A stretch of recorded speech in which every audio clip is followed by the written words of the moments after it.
Tens of thousands of Thai protesters have rallied in their latest attempt to oust the Prime Minister, paralysing central Bangkok and vowing to block parties from registering for hotly disputed polls in February. The protest on Sunday followed a declaration by the main opposition Democrat Party that it would boycott a snap election called by embattled Prime Minister Yingluck Shinawatra for February 2. At least 150,000 people had gathered at several sites across Bangkok by Sunday evening, National Security Council Chief Paradorn Pattanatabut said. Firebrand protest leader Suthep Thaugsuban, who has vowed to destroy the Thaksin regime, dismisses Yingluck's call for an election, saying it will install another Thaksin-allied government. Addressing a crowd of tens of thousands at the city's Democracy Monument, Suthep urged protesters to blockade the site where the Election Commission is due to hold party registrations from Monday. Whoever wants to go inside to register will have to pass through us,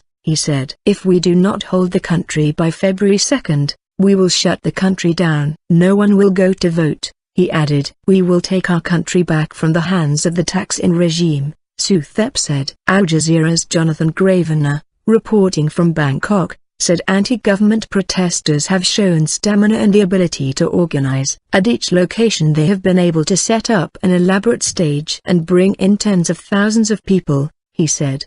But the question is the government listening? People's Council. Thailand has lurched deeper and deeper into crisis despite Yingluck's attempt to dissipate the unrest by calling an election. Demonstrators want to rid Thailand of Yingluck and the influence of her Dubai-based brother Thaksin, an ousted billionaire ex-premier who is despised by a coalition of the southern Thai poor, the Bangkok middle classes and the elite. The self-proclaimed People's Democratic Reform Committee is calling for an unelected People's Council to be installed to oversee sweeping but loosely defined reforms before new elections in around a year to 18 months. Earlier several thousand people, mainly women, gathered outside Yingluck's suburban house amid tight security, although the premier was traveling outside the capital. Blowing whistles, the symbol of the weeks-long protests, and waving Thai flags, the crowd chanted Yingluck get out.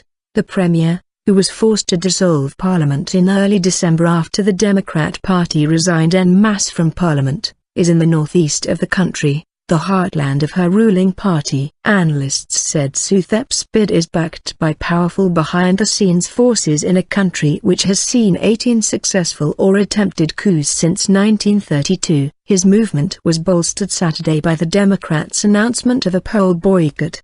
The move dismayed the Prime Minister, who said elections must take place to secure Thailand's fragile democracy. If we don't hold on to the democratic system, what should we hold on to? She told reporters Sunday. If you don't accept this government, please accept the system, she said, adding elections would allow protesters to be heard at the ballot box. Suthep led a boisterous march of several thousand people to Bangkok's main commercial district, as demonstrators blocked traffic at several points across Bangkok, including at a symbolic intersection occupied by rival red shirts in 2010 pro-Thaksin rallies which ended in bloodshed. Suthep, who was then Deputy Prime Minister for the Democrat Party government, faces murder charges over the crackdown, which left scores dead. Democrat leader Abhisit Vejjajiva has also been indicted for murder over the crackdown. The Democrats have not won an elected majority in some 2 decades. Their party previously boycotted elections in 2006, helping to create the political vacuum which heralded a military coup that ousted Thaksin.